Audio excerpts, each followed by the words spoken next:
हरे कृष्ण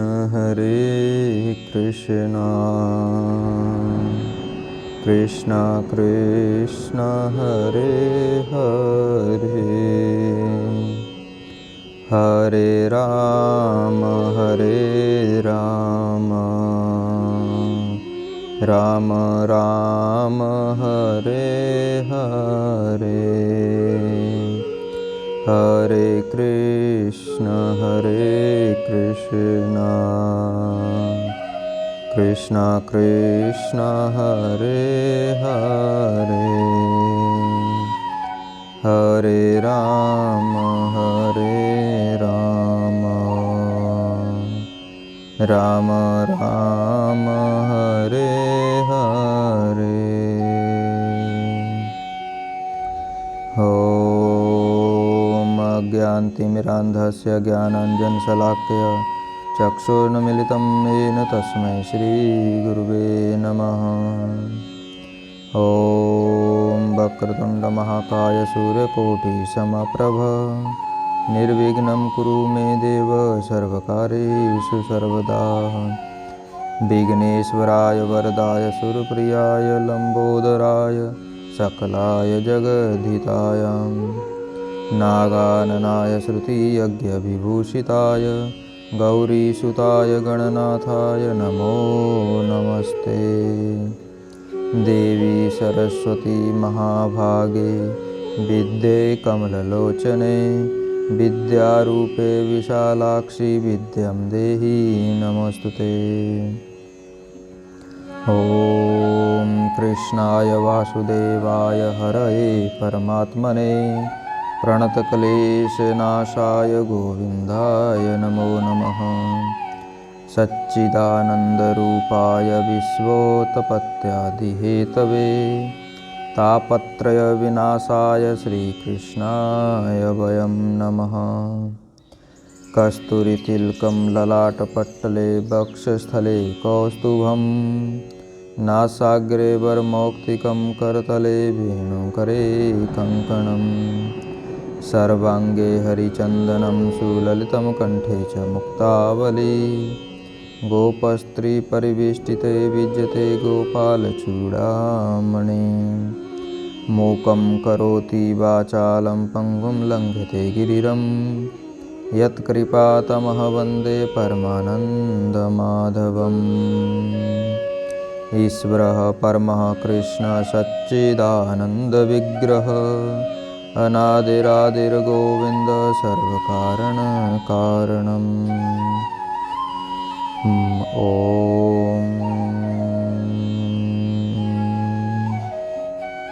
हे कृष्ण करुणा सिंधु दीनबंधु जगत्पते गोपेश गोपिका कांतं राधा कांतं नमोस्तुते। तप्त कांचन गौरांगी श्री राधे वृंदावनेश्वरी वृषभानुसुते देवी प्रणमामि हरिप्रिये।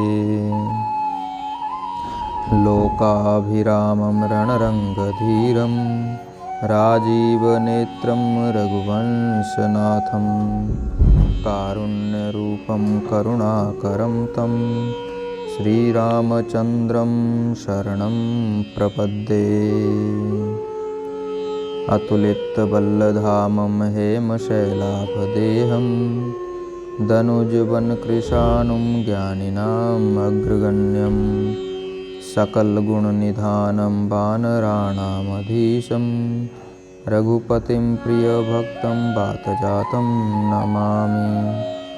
मनोजवं मारुतुल्यवेगं जितेन्द्रियं बुद्धिमतां वरिष्ठं वातात्मजं वानरयूथमुख्यं श्रीरामदूतं शरणं प्रपद्ये। वाञ्छाकल्पतरुभ्यश्च कृपासिन्धुभ्यैव च पतितानां पावनेभ्यो वैष्णवेभ्यो नमो नमः। हरे कृष्णा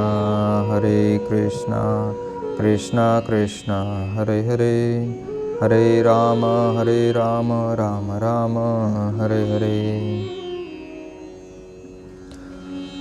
त्वमेव माता च पिता त्वमेव बन्धु च सखा त्वमेव विद्या द्रविणं त्वमेव सर्वं मम देवदेवा।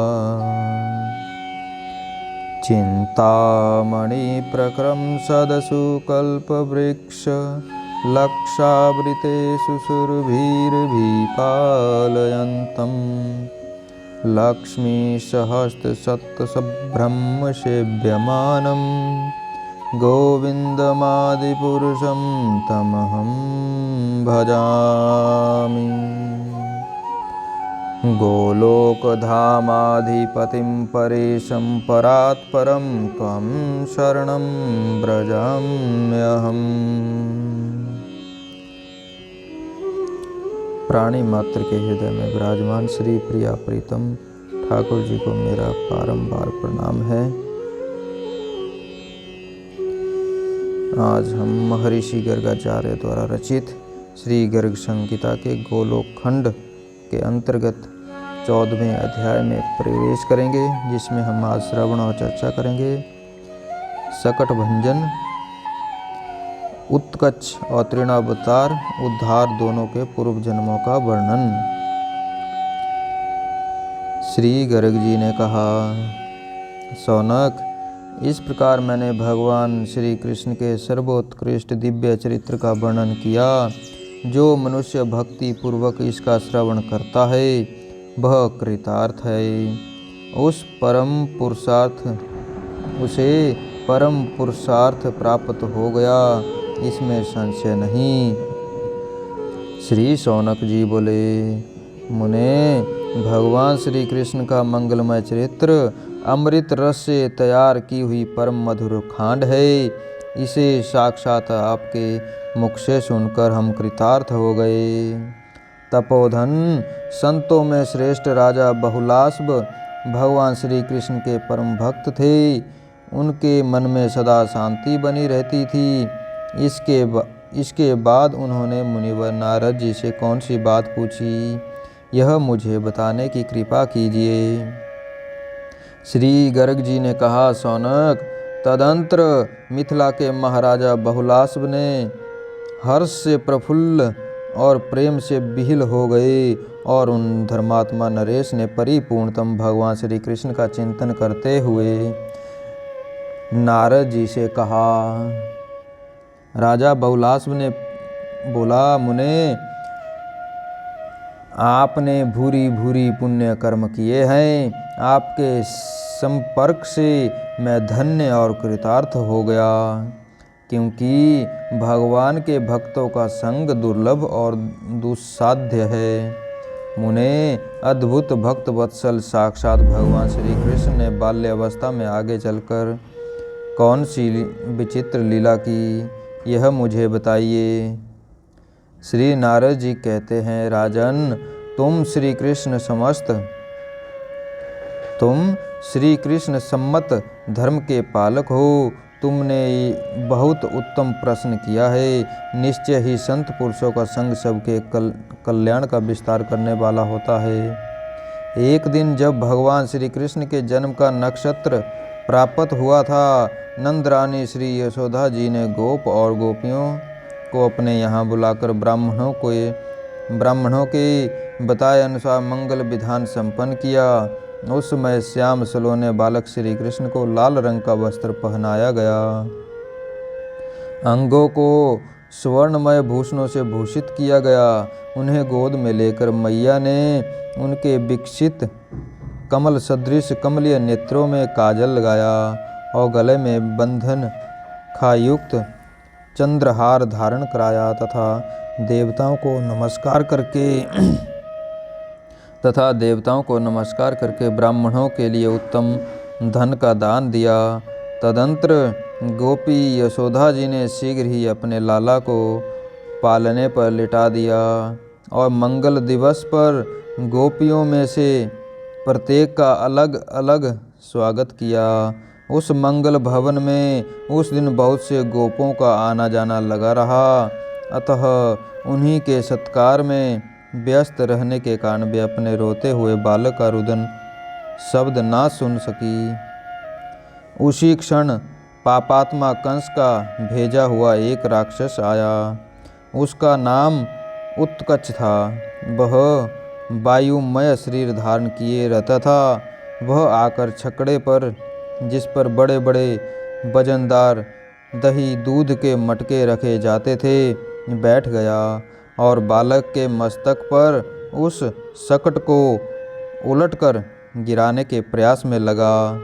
इतने में श्री कृष्ण ने रोते रोते ही उस शकट पर प्रहार कर दिया। फिर तो वह बड़ा छकड़ा टूट कर टुक टुक हो गया और दैत्य मरकर नीचे आ गिरा। ऐसी स्थिति में वह वायुमय शरीर छोड़कर निर्मल दिव्य देह से संपन्न हो गया और भगवान श्री कृष्ण को प्रणाम करके 100 घोड़ों से जुते हुए दिव्य विमान पर बैठकर भगवान के निज धाम गोलोक को चला गया। उस समय ब्रजवासी नंद आदि गोप तथा गोपियाँ सब के सब एक साथ वहाँ आ गए और बालकों से पूछने लगे, ब्रज कुमारों, यह शकट अपने आप ही गिर पड़ा या किसी ने इसे गिराया? कैसे इसकी यह दशा हुई है, तुम जानते हो तो बताओ। बालकों ने कहा, पालने पर सोया हुआ यह बालक दूध पीने के लिए रोते रोते ही पैर फेंक रहा था। वही पैर छकड़े से टकराया, इसी से यह छकड़ा उलट गया। ब्रज बालकों की इस बात पर गोप और गोपियों को विश्वास नहीं हुआ। वे सभी आश्चर्यमग्न होकर सोचने लगे, कहाँ तो 3 महीने का यह छोटा सा बालक और कहाँ इतने विशाल बोझ वाला यह छकड़ा। यशोदा को यह शंका हो गई कि बच्चे को कोई बाल ग्रह लग गया है, अतः उन्होंने बालक को गोद में लेकर ब्राह्मणों द्वारा विधि पूर्वक गृह यज्ञ करवाया।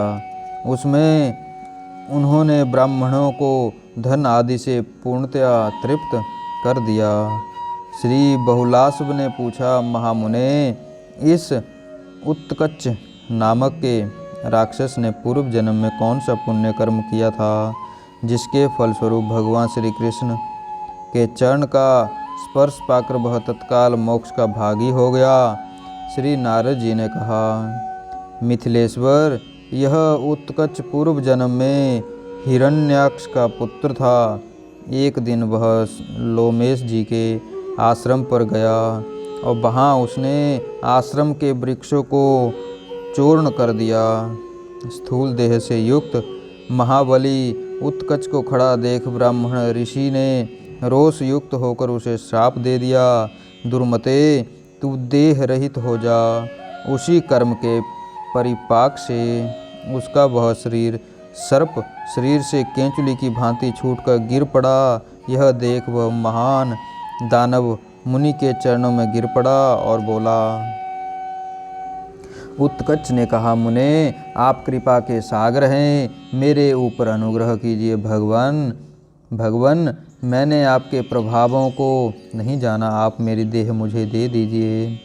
श्री नारद जी कहते हैं, राजन, तदंतर वे मुनि लोमस प्रसन्न हो गए, जिन्होंने विधाता की 100 नीतियाँ लिखी है, विधाता की 100 नीतियाँ देखी है, अर्थात जिनके सामने 100 ब्रह्मा बीत चुके हैं। ऐसे संतों का रोष भी वरदायक होता है, फिर उनका वरदान मोक्षप्रद हो, इसके लिए तो कहना ही क्या। लोमेश जी बोले, चाक्षुष, मनवंतर तक तो तेरा शरीर वायुमय रहेगा, इसके बीत जाने पर वैवस्त मनमंत्र आएगा। उसी समय में 28वें द्वापर के अंत में भगवान श्री कृष्ण के चरणों का स्पर्श होने से तेरी मुक्ति होगी। श्री नारद जी कहते हैं, राजन, उक्त वरदान शाप के कारण लोमेश जी के प्रताप से दानव उत्कच भी भगवान के परम धाम का अधिकारी हो गया। जो वर और श्राप देने में पूर्ण स्वतंत्र है, उन श्रेष्ठ संतों के लिए मेरा नमस्कार है। राजन, एक दिन नंद रानी यशोदा जी की गोद में बालक श्री कृष्ण खेल रहे थे और नंद रानी उन्हें लाड लड़ा रही थी। थोड़ी ही देर में बालक पर्वत के समान भारी प्रतीत होने लगा। वे उसे गोद में उठाए रखने में असमर्थ हो गई और मन ही मन सोचने लगी, ओहो, इस बालक में पहाड़ सा भारीपन कहाँ से आ गया। फिर उन्होंने बाल गोपाल को भूमि पर रख दिया, किंतु यह रहस्य किसी को बतलाया नहीं। उसी समय कंस का भेजा हुआ महाबली दैत्य तृणावृत वहाँ आकर आंगन में खेलते हुए सुंदर बालक श्री कृष्ण को बवंडर रूप से उठा ले गया। तब गोकुल में ऐसी धूल उठी जिसके कारण अंधेरा छा गया और भयंकर शब्द होने लगा। 2 घड़ी तक सबकी आंखों में धूल भरी रही। उसी समय यशोदा जी नंद मंदिर के आंगन में अपने लाला को न देखकर घबरा गई। रोती हुई महल के शिखरों की ओर देखने लगी। वे बड़े भयंकर दिखते थे। जब कहीं भी अपना लाला नहीं दिखाई दिया तब वे मूर्छित होकर पृथ्वी पर गिर पड़ी और होश आने पर उच्च स्वर से इस प्रकार करुण विलाप करने लगी, मानो बछड़े के मर जाने पर गौ क्रंदन कर रही हो। प्रेम और स्नेह से व्याकुल हुई गोपियां भी रो रही थी। उन सब के मुख पर आंसुओं की धारा बह रही थी। वे इधर उधर देखती हुई नंद नंदन की खोज में लग गई। उधर तृणावृत आकाश में 10 योजन ऊपर जा पहुंचा। बालक श्री कृष्ण उसके कंधे पर थे। उनका शरीर उसे सुमेरु पर्वत की भांति भारी प्रतीत होने लगा। उसे अत्यंत पीड़ा होने लगी। तब वह दानव श्री कृष्ण को वहाँ नीचे पटकने की चेष्टा में लग गया। यह जानकर परिपूर्णतम भगवान ने स्वयं उसका गला पकड़ लिया। निशाचर के छोड़ दे कहने पर अद्भुत बालक श्री कृष्ण ने बड़े जोर से उसका गला दबाया। इससे उसके प्राण पखेर उड़ गए। उसकी देह से ज्योति निकली और घनश्याम में उसी प्रकार विलीन हो गई जैसे बादलों में बिजली। तब आकाश से दैत्य का शरीर बालक के साथ ही एक शिला पर गिर पड़ा। गिरते उसकी बोटी बोटी छितरा गई। गिरने के धमाके से संपूर्ण दिशाएं प्रतिध्वनित हो उठी।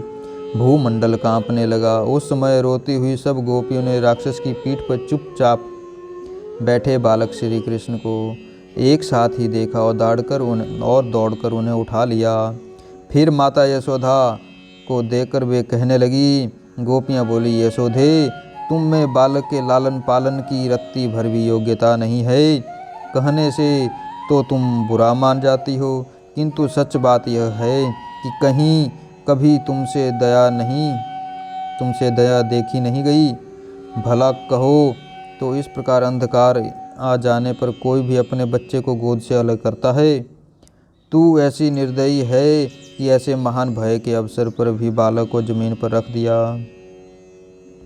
यशोदा जी ने कहा, बहनों, समझ में नहीं आता कि उस समय मेरा लाला क्यों गिरिराज के समान भारी लगने लगा था। इसलिए उस महाभयंकर बवंडर में भी मैंने इसे गोदी से उतारकर भूमि पर रख दिया। गोपियाँ कहने लगी, यशोदा जी, रहने दो, झूठ ना बोलो। कल्याणी, तुम दिल में जरा भी दयामय नहीं हो। यह दूध मुआ बच्चा तो फूल और रुई के समान हल्का है।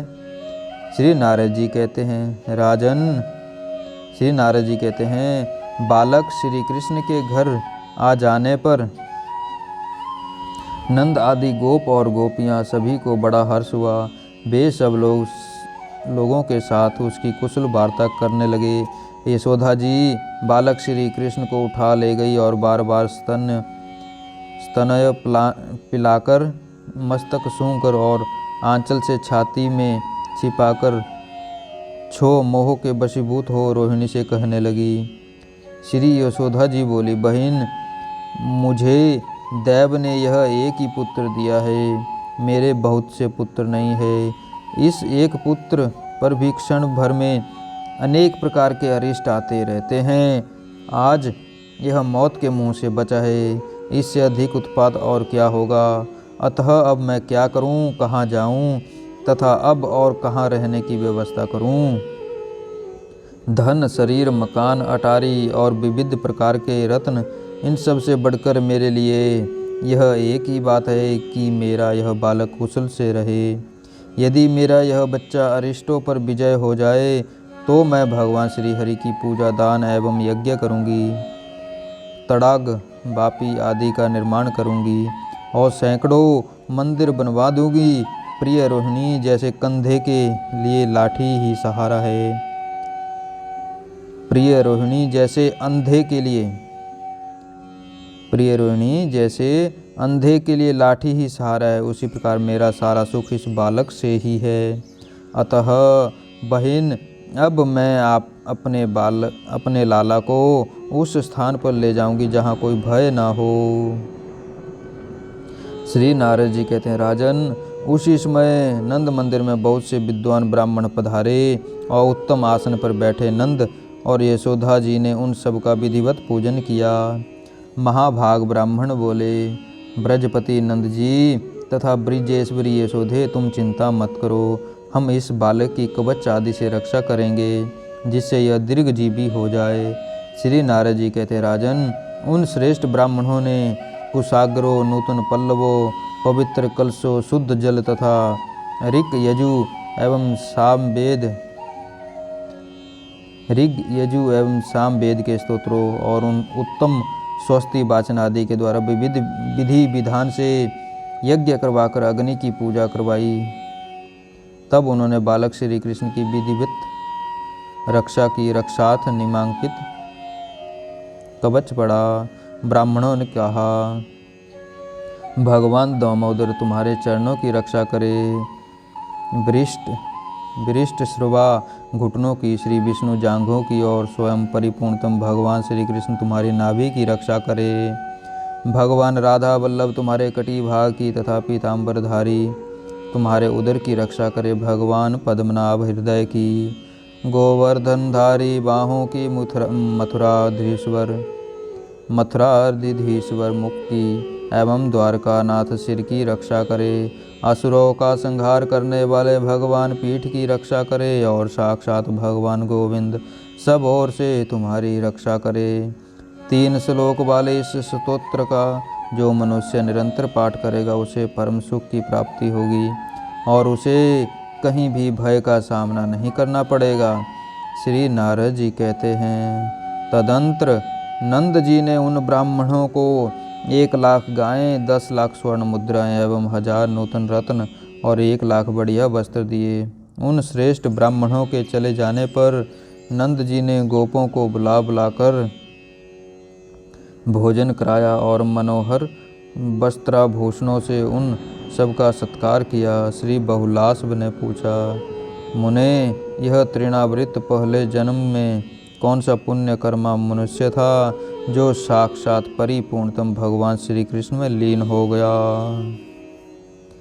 श्री नारद जी बोले, राजन, पांडु देश में सहस्त्राक्ष नाम से विख्यात एक राजा थे। उनकी कीर्ति सर्वत्र व्याप्त थी। भगवान विष्णु में उनकी अपार श्रद्धा थी। वे धर्म में रुचि रखते थे। यज्ञ और दान में उनकी बड़ी लगन थी। एक दिन वे रेवा नर्मदा नदी के दिव्य तट पर गए। लताएं और बेंत उस तट की शोभा बढ़ा रहे थे। वहाँ शस्त्रों स्त्रियों के साथ आनंद का अनुभव करते हुए विचरने लगे। उसी समय स्वयं दुर्वासा मुनि ने वहाँ पदार्पण किया। राजा ने उनकी वंदना नहीं की। तब मुनि ने श्राप दे दिया, दुर्बुद्धे, तू राक्षस हो जा। फिर तो राजा सहस्त्राक्ष दुर्वासा जी के चरणों में पड़ गए। तब मुनि ने उन्हें वर दिया, राजन, भगवान श्री कृष्ण के विग्रह का स्पर्श होने से तुम्हारी मुक्ति हो जाएगी।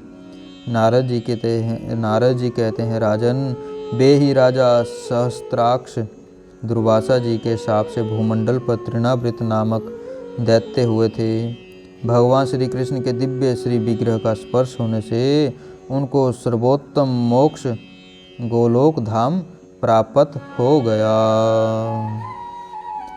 इस प्रकार गर्ग संहिता में गोलोक खंड के अंतर्गत नारद बहुलाश व संवाद में शकटासुर और तृणाव्रत का मोक्ष नामक 14वां अध्याय पूर्ण हुआ। श्री कृष्ण चरण कमलेभ्यो अर्पणमस्तु। हरे कृष्ण कृष्ण कृष्ण हरे हरे, हरे राम राम राम हरे हरे, हरे कृष्ण कृष्ण कृष्ण हरे हरे, हरे राम राम राम हरे हरे।